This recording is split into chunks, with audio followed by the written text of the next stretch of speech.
Indonesia Pagi kembali hadir mengisi ruang informasi Anda. Saudara, tidak hanya sebagai ruang untuk mengenalkan produk, Jakarta Fair juga membuka lapangan kerja dan menggerakkan roda perekonomian. Lebih lengkap sudah bergabung ekonom Institute for Development of Economics and Finance atau INDEF, Mas Tauhid Ahmad. Mas Tauhid, mohon maaf tadi sempat terpotong karena ada breaking news Kompas TV. Kita kembali lanjutkan dialog kita. Kita tahu Jakarta Fair ini event tahunan dan melibatkan lebih dari 2.000 perusahaan. Kalau dari analisa Anda, bagaimana hitung-hitungan soal dampak ekonomi di Jakarta Fair 2025 khususnya di tahun ini?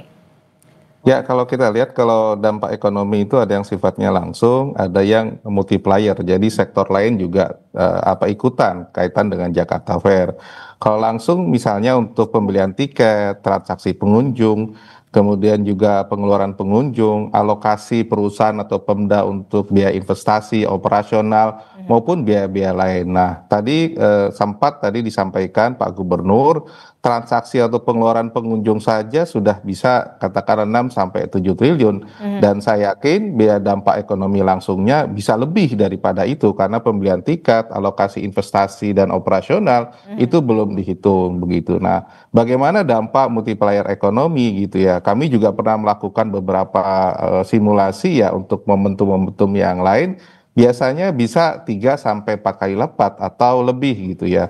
Katakanlah kalau misalnya multipliernya bisa lebih 3 kali lipat, itu kan mungkin bisa kalau 6-7 kan bisa lebih dari 20 triliun ya multiplier ekonominya. Sedangkan PDRB DKI itu sekitar 4.000, berarti kalau kalkulasi kasarnya multiplier ekonominya ini bisa kurang lebih 0,5% PDB. Itu angka yang menurut saya juga cukup luar biasa ya, bisa mendorong ekonomi di tengah situasi sekarang ini. Tentu saja kalkulasi kasar ini perlu dilakukan lebih sistematis ya dengan data-data dari Pemda DKI yang lebih komprehensif begitu. Oke. Kita tahu di tengah dampak ekonomi begitu yang saat ini terjadi. Yang pertanyaan selanjutnya kemudian seberapa signifikan Jakarta Fair ini bisa menggerakkan roda perekonomian begitu. Walaupun memang tadi Anda sebutkan ada efek multiplier di sana. Kalau kita melihat akan ada perbedaankah dampak Jakarta Fair di tahun ini dengan tahun sebelumnya? Seberapa signifikan? Ya, kalau kita lihat biasanya kalau kuartal kedua itu pertumbuhan ekonomi Jakarta itu jauh lebih tinggi dibandingkan kuartal 1 ya. Kemarin pertumbuhan ekonomi Jakarta itu 4,95. Biasanya bersama dengan momentum ekonomi yang lain, kuartal kedua akan tumbuh. Nah, ini menjadi satu stimulus ya untuk ekonomi Jakarta lebih baik biasanya sampai kuartal kedua. Mungkin meskipun sisanya juga ada di kuartal 3 karena pelaksanaan sampai bulan Juli begitu. Saya kira lumayan lah ini menambah meskipun kita tahu situasinya ada 2 hal. Yang pertama, daya beli masyarakat lagi tidak dalam kondisi baik-baik saja ya. Betul. Yang kedua adalah penyelenggaraan ini berkurang ya, seminggu ya dari 33 hari menjadi 25 hari. Nah, memang khawatirnya tadi putaran ekonominya agak sedikit meleset dari perkiraan begitu. Tapi ini tetap bisa mendorong momentum tambahan konsumsi masyarakat begitu. Tapi Anda optimis kemudian kalau kita lihat Gubernur Jakarta Pramono Anung ini kan targetnya nilai transaksinya di Jakarta Fair ini bisa meningkat 7,5 triliun rupiah. Nah, kalau Anda memprediksi apakah ini akan tercapai target dari Mas Pram?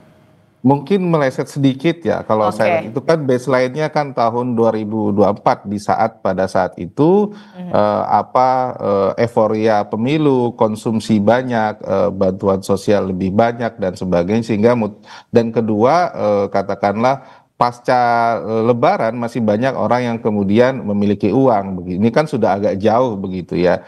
Jadi saya kira ini agak berbeda dan saat ini juga situasinya orang harus membayar biaya sekolah anak-anak dan sebagainya. Jadi alokasi ini agak sedikit berbeda dibandingkan kuartal 2 2024 yang lalu begitu. Oke, ada sedikit perbedaan begitu ya dibandingkan dengan tahun sebelumnya. Kita bergeser sedikit, kan kita tahu komposisi Jakarta Fair di tahun 2025 ini 45%-nya ini diisi oleh UMKM. Nah, UMKM ini mengambil peran. Bagaimana dampak Jakarta Fair ini ke perkembangan UMKM, Mas? Khususnya di Jakarta Fair 2025. Ya, saya kira kalau kita lihat ya, kalau jumlah memang biasanya UMKM lebih dominan ya. Cuma kali ini kan lebih sedikit ya, Mhm. 45 banding katakanlah 55.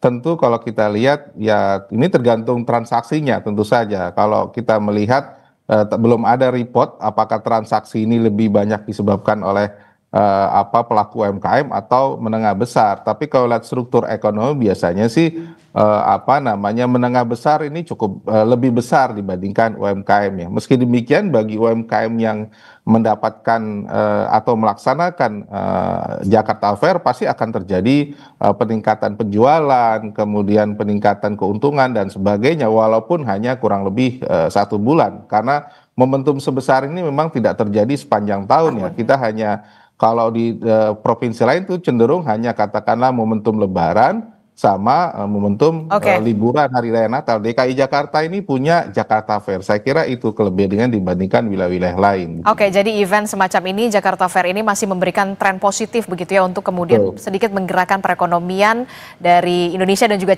Jakarta khususnya terutama untuk UMKM. Terima kasih ekonom dari Indef Mas Tauhid Ahmad telah Terima bergabung kasih. bersama kami. Sehat selalu Mas. Assalamualaikum. Selamat pagi. Waalaikumsalam. Selamat pagi. Saudara, informasi penting lainnya masih akan kami hadirkan usai jeda. Jadi tetaplah bersama kami dalam Sapa Indonesia Pagi.